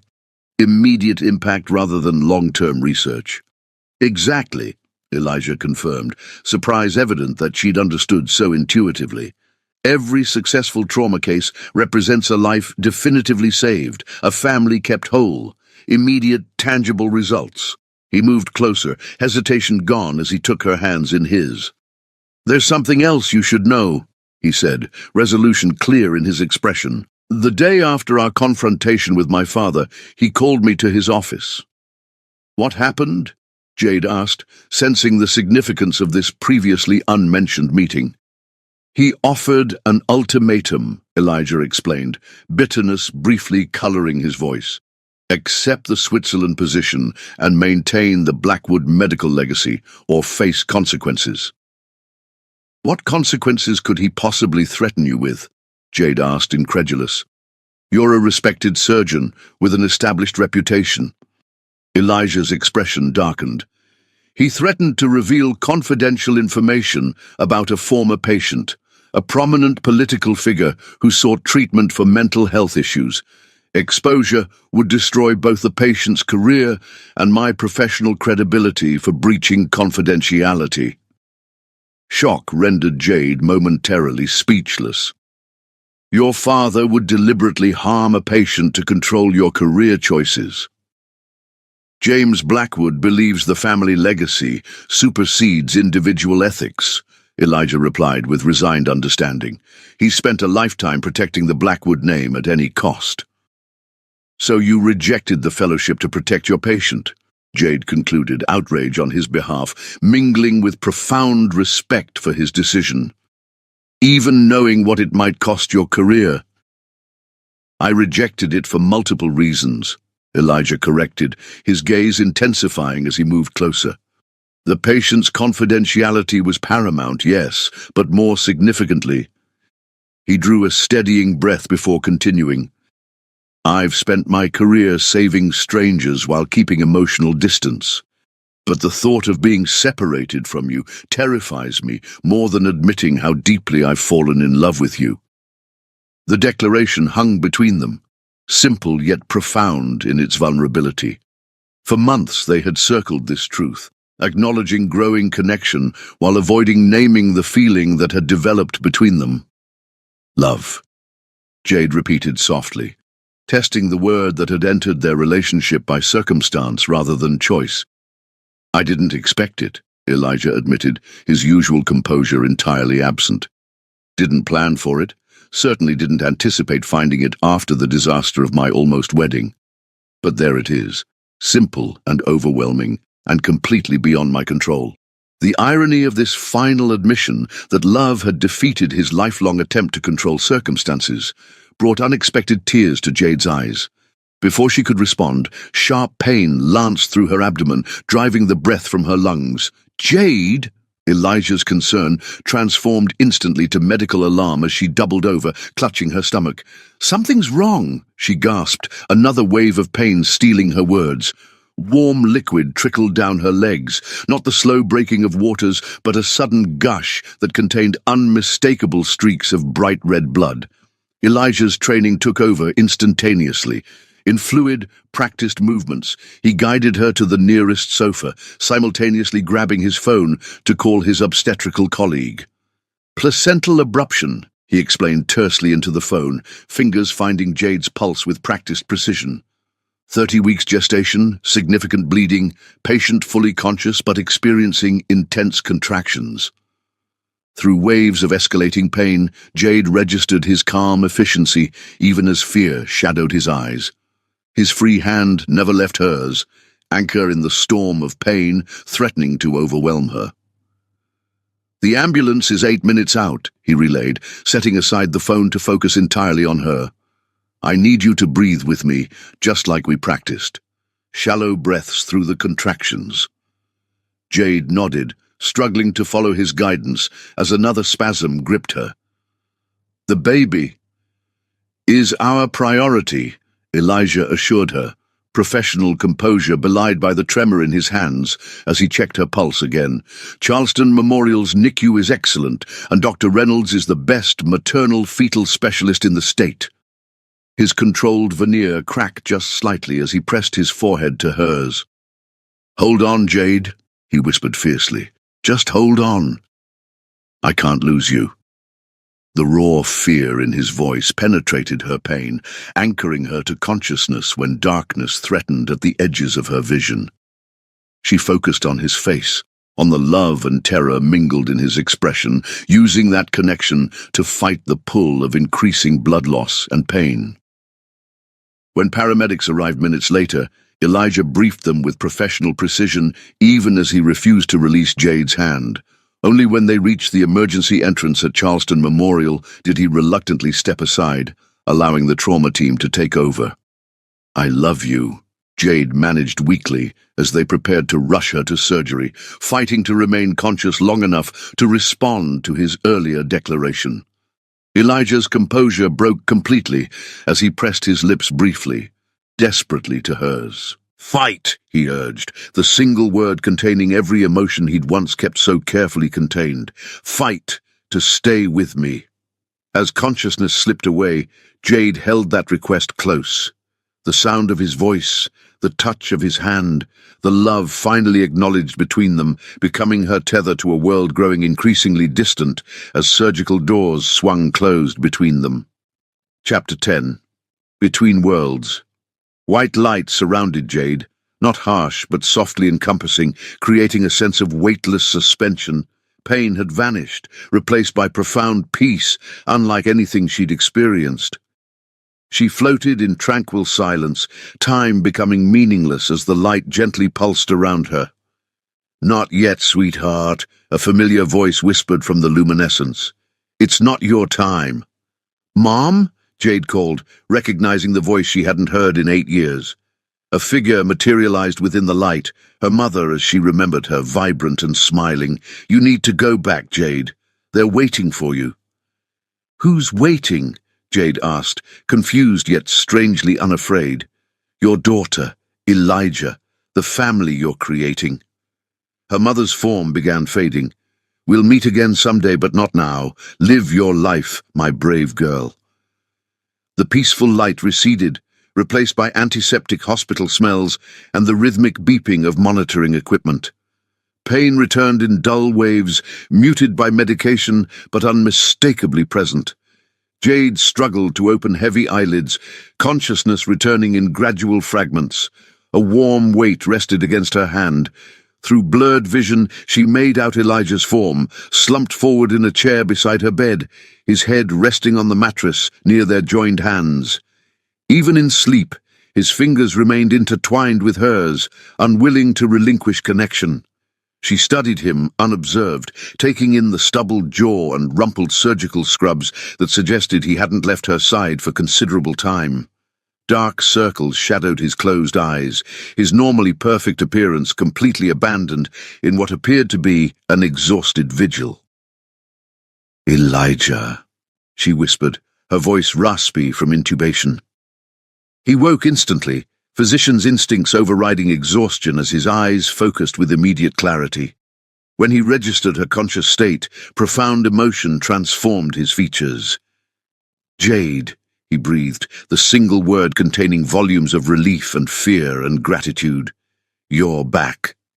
"The baby?" she asked immediately, fear constricting her throat as she struggled to fully awaken. "She's perfect," Elijah assured her, his smile breaking through days of obvious tension. 4 pounds, 3 ounces, but remarkably strong. They've named her a feisty little fighter in the NICU. "She," Jade repeated, joy penetrating the fog of medication. "We have a daughter." "Lily," Elijah supplied, having clearly given this thought. "Unless you prefer something else. She looks like you. Same determined expression." Relief weakened Jade further, tears escaping as she processed what they'd survived. "How long was I unconscious?" Elijah's expression sobered. 3 days. The placental abruption was severe. You lost a significant amount of blood. Clinical description failed to mask the lingering fear in his voice. Dr. Reynolds performed an emergency cesarean, but controlling the hemorrhaging afterward was challenging. She recognized the careful understatement, reading between lines to the crisis Elijah had faced. "Tell me," she requested softly. He hesitated before honesty prevailed. "You were rested on the table," he admitted, voice tightly controlled. "Twice. The second time for nearly 2 minutes." The revelation stunned Jade. She had literally died, if only briefly, perhaps explaining the otherworldly experience she recalled with surprising clarity. "They let you stay during surgery?" she asked, knowing medical protocol typically prevented physicians from attending procedures on family members. "No one could remove me," Elijah confessed, a glimpse of the desperation he must have felt. "Not even hospital security. Eventually Reynolds agreed I could observe from the gallery." The mental image of Elijah, always controlled, always proper, refusing to leave her even against medical protocol, revealed the depth of his fear more clearly than words could express. "I heard my mother's voice," Jade whispered, uncertain how he might receive this information. "In a place of light and peace. She told me to come back to you and our daughter." Rather than dismissing her experience as medication-induced hallucination, Elijah nodded solemnly. "I believe you," he said simply. "Medicine explains much, but not everything about the boundary between life and death." His acceptance of what science couldn't easily explain touched Jade deeply. With tremendous effort, she lifted her free hand to touch his face, fingers tracing the worried lines that hadn't been there before her surgery. "You should rest," she murmured, concerned by his evident exhaustion. "I'm fine," he insisted, though his body belied the claim. "You're not," Jade contradicted gently. "When did you last sleep in an actual bed? Or eat something besides hospital cafeteria food?" "That's not important," Elijah dismissed, his focus entirely on her. "Your recovery and Lily's care are all that matter right now." "You matter," Jade countered firmly, despite her weakness. "You need to take care of yourself to help care for us." Her insistence brought a tired smile to his face. "You nearly died 3 days ago, yet you're concerned about my sleeping habits?" "Someone has to be," she replied with attempted lightness, though the effort exhausted her limited strength. Elijah noticed immediately, adjusting her medication with practiced ease. "Rest now," he urged, pressing a gentle kiss to her forehead. "I'll be here when you wake up." "You should rest too," Jade murmured, as medication pulled her toward sleep. "I will," he promised, though they both recognized the lie. When Jade woke again, soft morning light filtered through hospital blinds. She found Elijah in the same chair, medical journals scattered around him as he reviewed research with focused intensity despite obvious fatigue. "You're still here," she observed, voice stronger than during their previous conversation. Elijah looked up immediately, setting aside his reading. "Where else would I be?" The simple question contained profound meaning that stilled Jade's automatic protest. Throughout her life, people had left. Parents through death, her sister through emotional withdrawal after her failed marriage, even friends who drifted away during her years of caregiving responsibilities. Yet here sat Elijah, unwavering in his vigil despite physical exhaustion and professional demands. "You should rest," she repeated, though with less insistence than before. "I'll rest when you're both home," Elijah replied, determination evident in his tone. "Dr. Reynolds is pleased with your progress. If everything continues improving, you could be discharged within a few days." "And Lily?" Jade asked, maternal concern overriding everything else. "She'll need to remain in the NICU for several weeks," Elijah explained carefully. "Her lungs are still developing, but she's responding well to treatment." "I need to see her," Jade insisted, attempting to sit up despite the surgical pain that immediately protested the movement. Elijah was beside her instantly, adjusting the bed to a more comfortable position. "As soon as you're cleared for wheelchair transport," he promised. "Possibly this afternoon if your vitals remain stable." A nurse entered with medication and a breakfast tray, efficiently checking Jade's surgical site and vital signs while chatting about the NICU staff's admiration for Dr. Blackwood's little girl. "He's been dividing time between your room and the nursery," the nurse confided when Elijah stepped out briefly to consult with the attending physician. "Reading medical journals aloud to your daughter when he's with her, reading poetry to you when he's here. Hasn't left the hospital since you were admitted." The revelation of these private vigils moved Jade deeply. She imagined Elijah maintaining his double watch, refusing to abandon either of them during their separate medical crises. When he returned, she studied him with new awareness of what these days had cost him. "You should rest," she said again, but with different meaning. "I should be here," he countered gently. "You are here," Jade replied, patting the edge of her hospital bed. "You can rest and be present simultaneously." After brief hesitation, Elijah carefully settled beside her on the narrow mattress, his tall frame awkwardly accommodated as his arms slipped carefully around her shoulders. The position couldn't possibly be comfortable, yet the tension gradually eased from his body as they lay in shared silence. "I keep seeing you on that operating table," he finally confessed, voice low against her hair. "Every time I close my eyes, I watch the monitor flatline again." The admission revealed what these days had truly cost him, not just physical exhaustion, but profound emotional trauma, as both physician and partner. For perhaps the first time, Elijah had faced a medical crisis he couldn't control, couldn't solve through surgical skill or medical knowledge. "I'm still here," Jade assured him, fingers finding his where they rested against her shoulder. "I came back to you, to both of you." "You should rest," Elijah said, his own exhaustion evident in the slowing of his words. Jade smiled at his unconscious echo of her repeated concern. "I will, if you will," she bargained softly. His answering murmur was unintelligible as the vigilance of days finally surrendered to exhaustion. Within moments, his breathing deepened into the rhythm of profound sleep, his body heavy against hers as defenses completely abandoned. Watching him finally succumb to rest, Jade reflected on their extraordinary journey.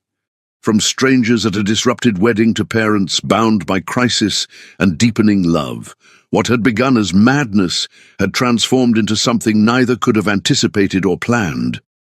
"You should rest," a nurse whispered, entering to check vital signs but pausing at the sight of them together on the narrow bed. "We are," Jade answered simply, protective of Elijah's rare vulnerability. The nurse smiled understanding, completing her checks with minimal disturbance before quietly departing. Left alone in the softly lit room, Jade listened to the steady rhythm of Elijah's breathing, finding comfort in his solid presence beside her. Despite pain and uncertainty, despite the challenging recovery ahead for herself and their premature daughter, profound peace settled over her. Not the otherworldly tranquility of her near-death experience, but the quiet certainty of having found where she truly belonged. "You should rest," she whispered again to Elijah's sleeping form, the words becoming a promise rather than a suggestion. Surrounded by the antiseptic reality of the hospital room, monitors steadily tracking their shared survival, Jade finally allowed herself to acknowledge the truth that had been growing since that fateful day at St. Michael's Cathedral. Some interruptions weren't disruptions at all, but destiny asserting itself against the careful plans people made. As she drifted toward healing sleep, Elijah's heartbeat steady against her. Jade silently thanked whatever fate or chance had given her the courage to stand up in that cathedral months ago, setting in motion the unexpected journey that had led them here, to each other, to their daughter, to the family neither had imagined finding. Chapter 11. Unexpected Joy. 6 weeks after Lily's premature birth, Blackwood Haven resonated with the gentle lullabies Jade sang while rocking their daughter in the nursery Elijah had prepared during her hospital stay. "She's finally asleep," Jade whispered as Elijah appeared in the doorway. "How was her checkup today?" he asked, physician's concern momentarily overriding fatherly pride. "Dr. Reynolds says she's gaining weight right on schedule," Jade reported with relief. "Her lungs are strengthening, and the jaundice is completely resolved." Their peaceful moment was interrupted by Elijah's ringing phone. "That was Lawrence," he explained after ending the call. "Victoria's father has stepped down as hospital board chairman due to health concerns. Apparently, Roger Hamilton suffered a minor stroke last week. Victoria has returned to Charleston after her European holiday," Elijah continued. "Lawrence heard rumors she's been making statements about my family to influential social circles." "What kind of statements?" Jade asked. "Nothing specific yet, but Lawrence believes she's planning something vindictive. The Blackwood family has carefully guarded secrets, like most old Charleston dynasties." 3 weeks later, Jade stood in the crowded ballroom of Charleston's Historic Society, feeling out of place among the city's elite. The charity gala supporting children's hospital programs was their first public appearance since Lily's birth. "You look beautiful," Elijah murmured, his hand warm against the small of her back. Diana Winters approached, elegant in silver silk. "Victoria Hamilton just arrived with her parents," she warned. "Roger looks remarkably recovered from his stroke." As if summoned by their conversation, Victoria appeared across the room, resplendent in designer crimson. She navigated the crowd with practiced grace, stopping to speak with several prominent Charlestonians, while obviously tracking Elijah's location. She's working the room quite deliberately, Diana observed. When Victoria finally approached, Elijah's hand found Jade's, their fingers intertwining in silent solidarity. "Elijah," Victoria greeted with practiced warmth, "how lovely to see you looking so domestic. Fatherhood seems to agree with you, though perhaps not with your surgical schedule." "Family priorities," Elijah responded simply. Victoria's attention shifted to Jade, her expression calculating beneath social pleasantries. "How fortunate that Elijah's family has been so accepting of your unique situation." "We've been blessed with support from those who matter," Jade replied evenly, "though I wonder if that support might waver if certain family histories came to light." Victoria continued. "Did you know your grandfather's commitment to mental health treatment stemmed from personal experience, Elijah? Or that your father's first marriage ended under such unusual circumstances?" Before Elijah could respond, Jade stepped forward. "Unlike you, Victoria, Elijah doesn't run from difficult truths," she said. "Mental health challenges and complicated family histories aren't shameful secrets. They're part of what shaped him into the compassionate physician and father he's become." Victoria's perfect composure faltered slightly, clearly unprepared for direct confrontation. "Unlike you," Jade continued, "Elijah's past made him compassionate rather than vindictive. You lost a good man because you couldn't see beyond status to his heart." A ripple of murmured reactions spread through nearby guests. Victoria manufactured a tight smile before gliding away to join her parents across the room. "That was unexpected," Diana remarked, genuine respect coloring her usually reserved tone toward Jade. "Her habitat is cruelty disguised as social concern," Jade replied. "I have little patience for it, especially when directed at my family." Elijah gazed at her with unconcealed admiration before his phone's distinct tone signaled a medical emergency. "Trauma alert," he explained. "Multi-vehicle accident on the highway. I need to get to the hospital." "Go," Jade urged immediately. "Lily and I will be fine." Later that night, after Margaret had returned to her apartment above the flower shop, Jade waited for Elijah's return in their bedroom. Near midnight, Elijah finally returned, the lingering intensity of emergency surgery evident in his expression. "Difficult case?" Jade asked softly. "Teenage driver," he confirmed, exhaustion in every movement. "Touch and go, but she'll recover with time and rehabilitation." "I heard what you said to Victoria earlier, about my family history making me compassionate rather than bitter." "It's true," Jade replied simply. "No one's ever defended me that way before," Elijah admitted. "Throughout my life, the Blackwood name has been both protection and prison, opening doors while demanding perfect adherence to expectations." "What did she mean about your father's first marriage?" "My father was briefly married before meeting my mother," Elijah explained, "to a woman from outside the acceptable social circles. When she developed symptoms of bipolar disorder, he had the marriage annulled, rather than supporting her treatment." "That's horrible," Jade whispered. "The official family history claims she left voluntarily," Elijah continued. "But my mother told me the truth before she died. She made me promise never to abandon someone in need the way my father had done." "Your mother would be proud of the man you've become," Jade said softly. "My greatest fear," Elijah confessed, "has always been becoming emotionally distant like my father, capable of discarding people when they become inconvenient. When Lily was born, that fear intensified. What if I don't know how to remain emotionally present? What if I fail her the way my father failed my mother?" "You won't," Jade assured him with certainty. "Every day I watch you choose connection over distance, with patience, with Lily, and with me."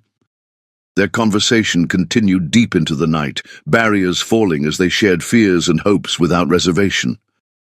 When dawn finally illuminated their room, something fundamental had shifted between them, trust solidified through honest recognition of both strengths and vulnerabilities. Chapter 12. Heart's Revelation.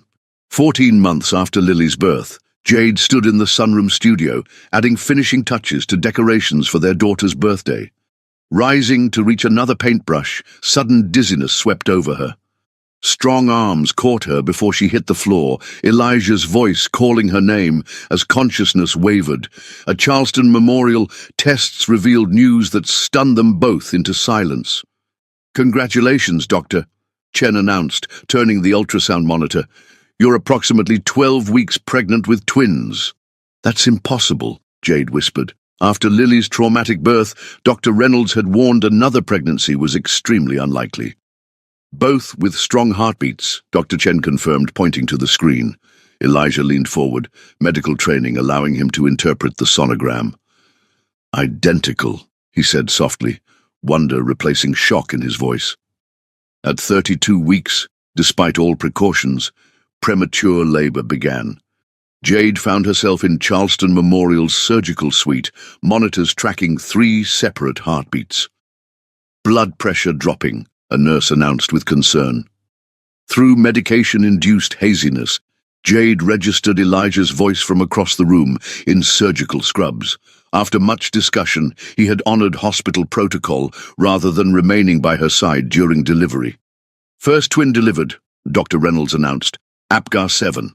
Relief momentarily balanced Jade's growing weakness before awareness slipped away, monitors beeping urgently as her blood pressure fell. "She's hemorrhaging," a voice noted. "Type and cross for 4 units." The last sensation Jade registered was Elijah's voice, urgent with controlled fear. "Stay with us, Jade." "Fight." Then darkness claimed her completely. For 7 days, Elijah divided himself between 3 hospital rooms, the NICU, where his twin son steadily improved, and the ICU, where Jade remained in a medically induced coma. He slept in uncomfortable chairs, reading medical journals to his sons and poetry to Jade. Margaret brought Lily for brief visits to meet her brothers. At 2, she seemed to grasp that her mother was very sleepy and her brothers too little to play yet. On the 8th day, as Elijah dozed beside Jade's bed, her fingers twitched within his grasp. Her eyelids fluttered open, questions evident despite the ventilator preventing speech. "Our sons," he answered her unspoken question. "They're fighters, just like their mother. 5 pounds each now and breathing without assistance." "Mason and Noah," Elijah supplied, "both with your chin and my unfortunate Blackwood eyebrows." Her fingers traced against his palm. Lily. "Lily is perfect," he assured her. "She's appointed herself their official protector." Relief softened Jade's expression before exhaustion reclaimed her. 3 years later, Blackwood Haven echoed with children's laughter as guests gathered to celebrate Lily's 4th birthday. The once formal estate had transformed into a vibrant family home. "Careful, Mason," Lily instructed, guiding her brother across the grass. "Noah, stay with us." At 3, the twins remained nearly identical, distinguished by Mason's adventurous nature and Noah's thoughtful observation. James Blackwood arrived, helped from his car by his driver. Since his stroke, the elder Blackwood had mellowed considerably, his rigid demeanor softened by his grandchildren's affection. "Grandpa!" Lily abandoned her brothers to race across the lawn, launching herself at James with complete confidence. As evening approached, Jade found a quiet moment alone near the garden roses. Elijah joined her with 2 champagne glasses. From his pocket, he withdrew a small velvet box containing an emerald ring similar to the color of the dress she'd worn to interrupt his wedding. "This was my grandmother's," he explained. "She left it for the woman brave enough to help Elijah find his authentic path." "We've done everything backwards," Elijah continued, taking her hand. "We have 3 magnificent children and a partnership built on hard-earned trust. I'm asking because after all this time, I still find myself continually falling in love with you in new ways." "When I walked into that church," Jade murmured, "I thought I was saving you from a mistake." "You weren't saving me from a mistake," Elijah replied, drawing her into his arms. "You were leading me home." As sunset bathed their family in golden light, Elijah kissed her with the same passion that had first ignited between them, now deepened by their journey from strangers to soulmates. "Mama! Daddy!" Lily called from the porch. "Noah's eating flowers again!" Laughing, Jade slipped the emerald ring onto her finger before they hurried toward their children. Whatever the future held, they would face it together, in the love neither had sought but both had chosen to embrace. Thanks for watching!